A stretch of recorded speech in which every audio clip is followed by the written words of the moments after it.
Hi hello നമസ്കാരം. പുതിയൊരു വീഡിയോയിലേക്ക് എല്ലാവർക്കും സ്വാഗതം. ഇന്നത്തെ സമൂഹത്തിൽ ജീവിക്കുന്ന എല്ലാവർക്കും വേണ്ടിയ ഒരു സ്കില്ലാണ് കമ്മ്യൂണിക്കേഷൻ സ്കിൽ.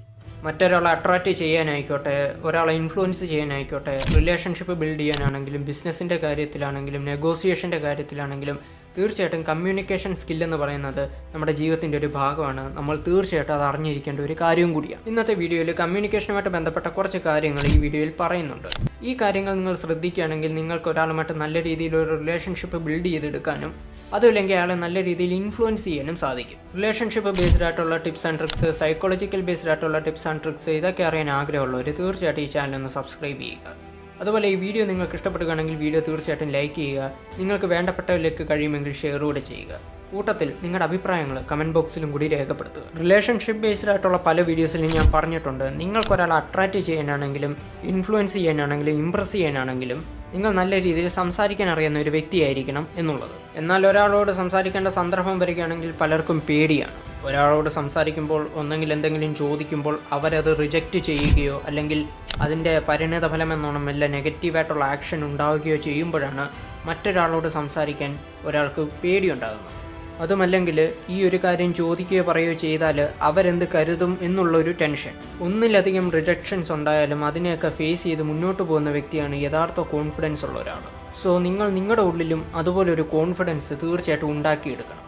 അതുപോലെ ഒരാളെ നിങ്ങൾ ഇൻഫ്ലുവൻസ് ചെയ്യാൻ ശ്രമിക്കുമ്പോൾ നിങ്ങൾ കൂടുതലായിട്ടും കോൺസെൻട്രേറ്റ് ചെയ്യേണ്ടത് നിങ്ങൾക്കുണ്ടാകുന്ന ഗുണത്തേക്കാളും അവർക്കെന്ത് ഗുണമുണ്ടാകും എന്നതിനെ പറ്റിയായിരിക്കണം ചർച്ച ചെയ്യേണ്ടത്. റിലേഷൻഷിപ്പിൻ്റെ കാര്യത്തിലാണെങ്കിലും നിങ്ങളുമായിട്ട് ഒരു റിലേഷൻഷിപ്പ് തുടങ്ങിയാൽ അവർക്കെന്ത് ഗുണമുണ്ടാകും എന്നതിനെപ്പറ്റി ഒന്നെങ്കിലും ഓപ്പണായിട്ടോ അല്ലാതെയോ അവരെ പറഞ്ഞ് ബോധ്യപ്പെടുത്താം. അതുവഴി അവരെ ഇൻഫ്ലുവൻസ് ചെയ്യാം. അതുപോലെ നിങ്ങൾ ഒരാളെ ഇൻഫ്ലുവൻസ് ചെയ്യാൻ ശ്രമിക്കുമ്പോൾ കൂടുതലായിട്ടും അയാൾ ഏത് വിഷയത്തിലാണ് കൂടുതലായിട്ടും സോഫ്റ്റായിട്ട് പെരുമാറുന്നത്, അയാളുടെ ബോഡി ലാംഗ്വേജ് ഒക്കെ കൃത്യമായി ശ്രദ്ധിക്കുക. ഉദാഹരണത്തിന് നിങ്ങളൊരു ഡോക്ടറെ കാണാൻ ചെന്നു. നിങ്ങൾ ചെന്നത് നിങ്ങളുടെ ഒരു മെഡിസിൻ രോഗികൾക്ക് റെക്കമെൻഡ് ചെയ്യാൻ വേണ്ടിയിട്ട് അതിനുവേണ്ട നെഗോസിയേഷന് വേണ്ടിയിട്ടാണ് ആ ഡോക്ടറെ നിങ്ങൾ കാണാൻ ചെന്നത്. ആ ഡോക്ടർ ആകട്ടെ ഒരു കർക്കശക്കാരനാണ്. അദ്ദേഹം ഈ ഒരു അസുഖത്തിന് വർഷങ്ങളായിട്ട് ഒരു മരുന്ന് മാത്രം പ്രിഫർ ചെയ്യുന്നു. നിങ്ങളുമായിട്ടുള്ള നെഗോസിയേഷന് അദ്ദേഹത്തിന് താല്പര്യമില്ല.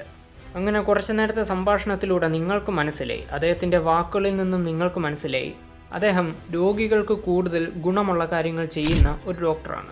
രോഗികൾക്ക് മാത്രം കൂടുതൽ പ്രാധാന്യം കൊടുക്കുന്ന ഒരു ഡോക്ടർ. അതോടെ നിങ്ങൾ പേഷ്യൻസിനെ കുറിച്ച് മാത്രം നിങ്ങളുടെ ചർച്ച തുടങ്ങി. ഡോക്ടേഴ്സ് പേഷ്യൻസിനോട് പെരുമാറുന്ന രീതി, അതുപോലെ ഈ ഡോക്ടർ അദ്ദേഹത്തിൻ്റെ പേഷ്യൻസിനോട് പെരുമാറുന്ന രീതി, അത് വെച്ച് നിങ്ങൾ അദ്ദേഹത്തെ കോംപ്ലിമെൻ്റ് ഒക്കെ ചെയ്തു. അദ്ദേഹത്തിന് താല്പര്യമുള്ള കാര്യങ്ങൾ സംസാരിച്ച് തുടങ്ങിയപ്പോൾ അദ്ദേഹം കൂടുതലും ഓപ്പണായി. അതോടെ അദ്ദേഹത്തിന് നിങ്ങളെ ഇഷ്ടമായി. നിങ്ങളുടെ ഡീലിന് അദ്ദേഹം സമ്മതിക്കുകയും ചെയ്തു. ഇത്തരത്തിൽ ആളുകളോട് സംസാരിക്കുമ്പോൾ ഏത് വിഷയം സംസാരിക്കുമ്പോഴാണ് അവർ കൂടുതൽ സോഫ്റ്റ് ആകുന്നതെന്ന് ശ്രദ്ധിക്കുക. എന്നിട്ട് ആ വിഷയം എടുത്തിടുക. ഇതറിയാൻ വേണ്ടിയിട്ട് നിങ്ങൾ മറ്റുള്ളവർ പറയുന്ന കാര്യം കൂടി ശ്രദ്ധിച്ച് കേൾക്കുക. നല്ലൊരു കേൾവിക്കാനാവുക, ഒരു ഗുഡ് ലിസണർ ആവുക. നല്ലൊരു കമ്മ്യൂണിക്കേഷൻ്റെ കൂടെ തന്നെ നല്ലൊരു ലിസണർ ആവാനും കൂടി നിങ്ങൾ പഠിക്കുക, അതിനുവേണ്ടി പരിശീലിക്കുക. ഇങ്ങനെ ഇത്തരം കാര്യങ്ങളിലൂടെ നിങ്ങൾക്കിതൊക്കെ മനസ്സിലാക്കിയെടുക്കാൻ സാധിക്കും. അതുപോലെ തന്നെ ഒരു കോൺവെർസേഷൻ്റെ സമയത്ത് നിങ്ങൾ കൂടുതലായിട്ടും കാര്യങ്ങൾ പറയുന്നതിൻ്റെ കൂട്ടത്തിൽ തന്നെ കൂടുതലായിട്ടും നിങ്ങൾ ചോദ്യങ്ങൾ ചോദിക്കുക. ഓപ്പൺ എൻഡഡ് ക്വസ്റ്റ്യൻസ് ആയിരിക്കണം നിങ്ങൾ ചോദിക്കേണ്ടത്. അതായത് ഈ അതെ, അല്ല, അങ്ങനത്തെ ഒറ്റ വാക്കിൽ പറയുന്ന ഉത്തരങ്ങളുള്ള ചോദ്യങ്ങളൊന്നും ചോദിക്കരുത്. വളരെയധികം ലെങ്തിയായിട്ട് ഉത്തരം തരുന്ന രീതിയിലുള്ള ചോദ്യങ്ങൾ അവരോട് ചോദിക്കുക. അതിലൂടെ അവരുമായിട്ടുള്ള സംഭാഷണത്തിൻ്റെ ലെങ്ത് കൂട്ടുക. രണ്ടുപേർ തമ്മിലുള്ള സംഭാഷണം എത്രത്തോളം മുന്നോട്ട് പോകുന്നു അവർ തമ്മിലുള്ള ബന്ധവും അത്രത്തോളം കൂടിക്കൊണ്ടിരിക്കും. ആ ബോണ്ട് തിക്കായിക്കൊണ്ടിരിക്കും. അപ്പോൾ കമ്മ്യൂണിക്കേഷനുമായിട്ട് ബന്ധപ്പെട്ട ഈ വീഡിയോ ഇവിടെ അവസാനിക്കുകയാണ്. മറ്റൊരു വിഷയമായിട്ട് നമുക്ക് വീണ്ടും കാണാം. അതുവരെ ഗുഡ് ബൈ.